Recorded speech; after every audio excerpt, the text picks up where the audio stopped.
Stockings எப்படி wash பண்ணுறதுன்னு பார்க்க போகிறோம்.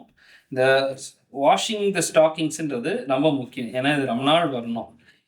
ஸோ பேசிக்கலி இந்த மாதிரி கொஞ்சோண்டு தண்ணியில் சோப் வாட்டர் இப்படி போட்டுட்டு இதை இவ்வளோதான்.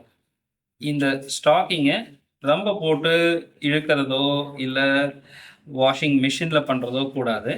இந்த மாதிரி ஜஸ்ட்டு ஸ்லோவாக ஒரு 5-10 மினிட்ஸ் பண்ணிவிட்டு இப்படி தான் ட்ரை பண்ணுறதுக்கு பண்ணணும். இதுக்கப்புறம் நல்ல தண்ணியில் இதையே ரின்ஸ் பண்ணிவிட்டு ஒரு டேபிள்லேயோ இல்லை தரையிலையோ இப்படி காய போடணும். இப்படி பண்ணுறப்போ இந்த எலாஸ்டிசிட்டினால் இது நீண்டு போகாது. ஆனால் இந்த மாதிரி தொங்க விடுறப்போ, இந்த மாதிரி காய விடுறப்ப இப்படி தொங்க விடுறோம்னா இந்த எலாஸ்டிசிட்டினால் நீண்டுக்கும். அப்போ தான் இது ரொம்ப நாள் வராமல் சீக்கிரம் நம்மளுக்கு யூட்டிலிட்டி போயிடுறது.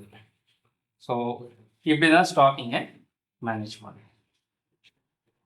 இந்த மாதிரி நம்ம நிறைய டாபிக்ஸ் பேச போகிறோம். உங்களுடைய யூடியூப் சேனல் சப்ஸ்கிரைப் பண்ணுங்க. தேங்க்யூ.